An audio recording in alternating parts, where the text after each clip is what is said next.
Let us learn together on TEACHTUBE.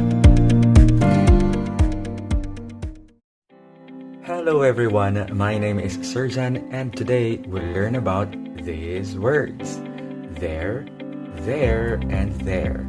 These words all sound the same and today I'll tell you the difference between these three. The first one is there, which we use to indicate location. Just remember, it has here in it.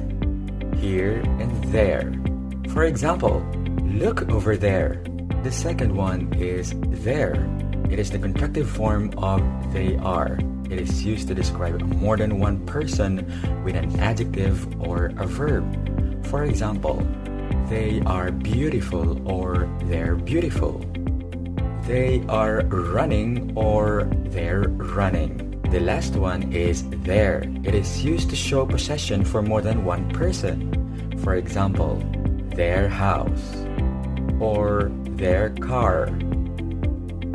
There, and there. Look over there. They're running to their car. And that's all for today. See you again next time. God bless us all.